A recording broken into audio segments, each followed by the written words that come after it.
Child, I always got to fix my camera before I come up here. What's good, y'all? So, today is Thursday, and y'all already know what we do on Thursdays and what we talk about. We talk about growing up hip hop. Like, comment, share, most importantly, subscribe. Be sure to hit the bell, become the notification gang. And if you really rock with my channel the way you say you do, watch those ads. Y'all already know the rest of the formalities. Ain't no need for me to get into all of that. Tonight's episode was Pop Up, Pop Off. It wasn't too bad. It wasn't too bad of an episode. I mean, not much really happened. The only thing that really went down was the situation between Jojo and Twist. But, you know, not much went down, but still, it was a decent episode nonetheless. So, it kicks off with Angela inviting everybody down to her pop-up shop event. Bow Wow shows up to work out with Angela and to get in shape before his tour, but he spent most of his time flirting. Y'all, I done already told y'all, anything dealing with Bow Wow and this forced thing that they're trying to put between he and Angela, I'm just not here for it. Moving right on along. Vanessa goes to see her dad, Rev Run, and he gives her some sound advice about weight loss. Now, Angela made a point when she says that, you know, the standards are a wee bit different when it comes to men and women and as it pertains to weight loss. But what I love about her dad is he said, listen, whatever route you choose, I'm all the way live for it. Just make sure it's something that you really want to do and it makes you feel good about yourself. Because he even talked about how, you know, he used to be skinny when it was, you know, Run DMC back in the day and this, that, and this. And now when he comes on stage with his beer gut, he still, you know, it doesn't too much matter to him. But as a woman, I get it. Vanessa feels some type of way, even though I think she's absolutely beautiful. And I say that all the time. But, you know, people with body issues, it don't matter how good you think they look. Only thing that we have to do is be there for them in their time of need. And that's all that we can do. Moving right on along. But Vanessa, you look good, girl. Anywho, TT talks to her mom about how she was feeling about being pregnant before marriage and how she's a control freak. And then they had a conversation about her conversation with Egypt.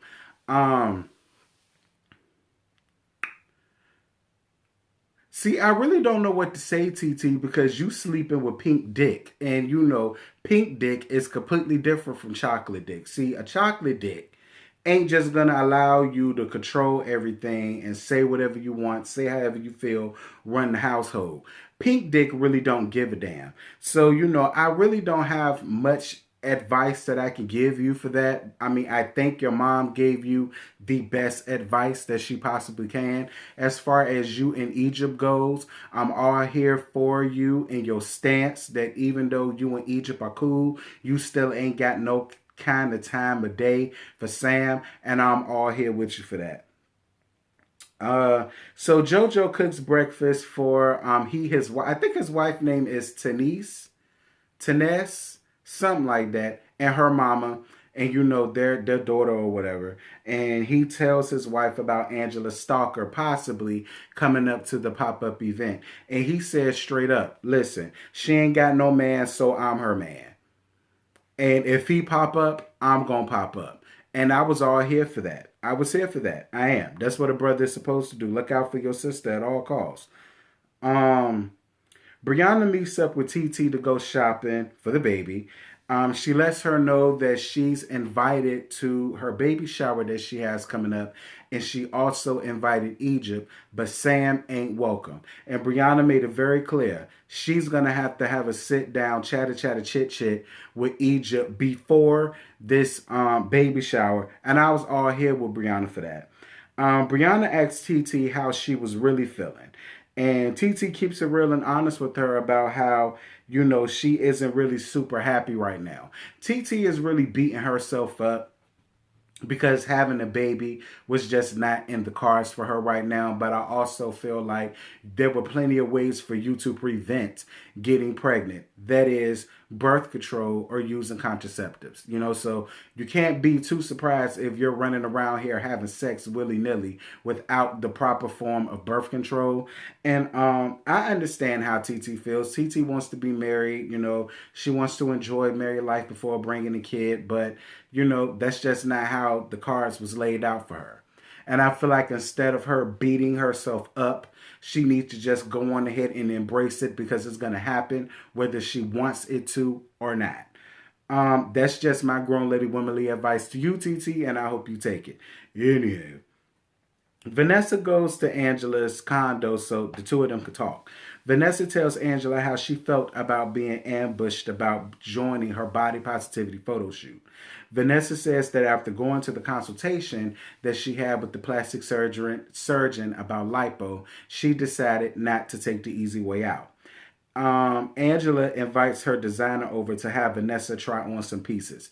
And she basically did that as like a little olive branch about how things played out the last time they saw each other. And I was here for that. I feel like her designer picked out some really cute things for her. Body conscious things for her. I think he really did a great job of doing that, and I was all here for him for that. And I was here for Angela about that. Listen, a lot of y'all got into the comments last week and was giving Angela a hard time. And listen, I get it. Y'all know I was not the advocate of Angela. But I honestly don't feel like she meant any harm in what she did. And I'm glad that she saw herself. She saw what she did. She checked it and she tried her best to correct it by inviting the stylist over just to give her a few little pieces and raise up her confidence level a little bit. And I was all here for that. So apparently Jojo and Twist gets into some type of physical altercation conveniently when the cameras were not rolling. To let Jojo tell it, they had a small little disagreement, and Jojo pushed him on the car, and then Twist mushed him in his face.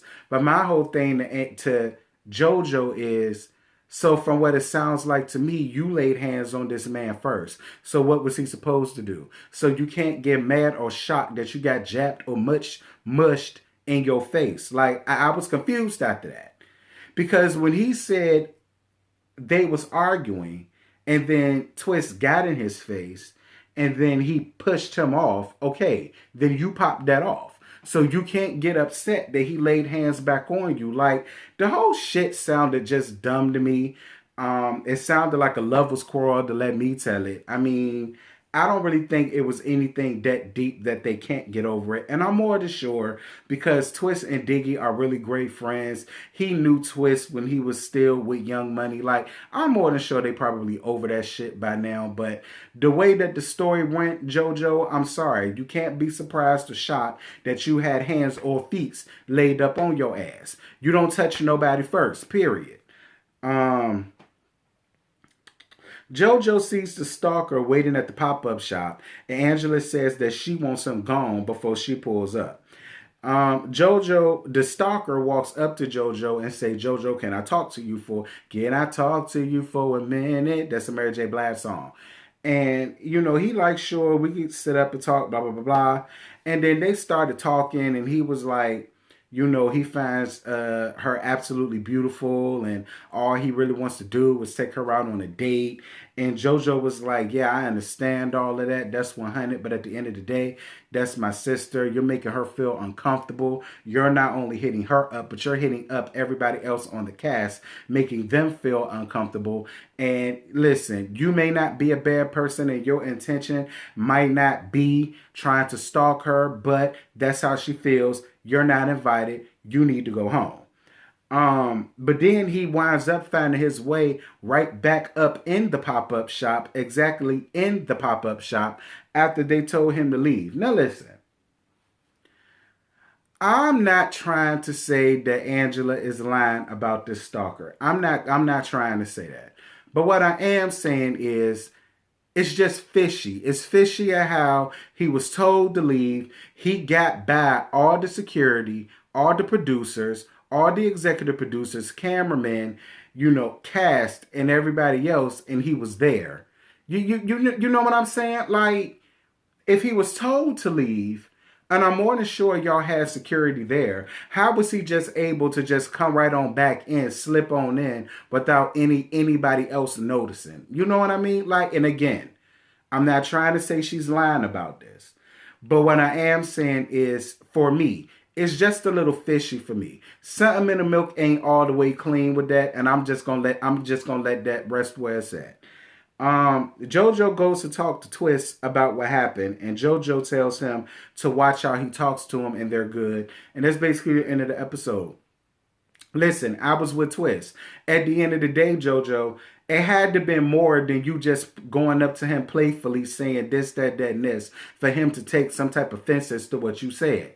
Obviously, you was probably already on one because you was already expecting the stalker to show up. So you was probably already on one, and you was on one a little bit more for Twist's delight. And I'm with Twist. Listen, he a grown-ass man at the end of the day, and I'm with him. If he's saying watch how you talk to him, then you just need to watch how you talk to him, period. Like, I was with Twist on that. I'm sorry. I don't know what happened. But for Twist to be as calm as he was when he said, listen, at the end of the day, I don't care how cool we are. I don't care how long we known each other. Watch how you talk to me. You just need to oblige him on that because he a grown-ass man just like you is. So I was with that. That's all I got. I ain't gonna want to give you nothing else happen other than that little yang around the house scene when Jojo and his wife met up with Eric and that dusty ass, dust bunny looking ass bitch that he married named Aaliyah. I don't like that whore. Other than that, nothing else really happened. I mean, the episode, it was decent. It gave me something to talk about, but next week, it's the season finale. That looks like that's about to be all that in a bag of chips with my old ass. So I'm waiting for that. But let's just get down into the comments. Y'all let me know what y'all thought about tonight's episode. It was alright. It was alright. I mean, it was something to watch on a Thursday night. So I'm about to upload this and get this out to y'all. Y'all be safe. Y'all be good. And if I don't talk to y'all none this rest of this week, I will talk to y'all for the Insecure. That just so happened to be the season finale on Sunday. So I'll talk to y'all then. Bye. I just woke up and I rolled up. I just woke up and I rolled up. And I got my plane ticket. That kush that be my starter kit.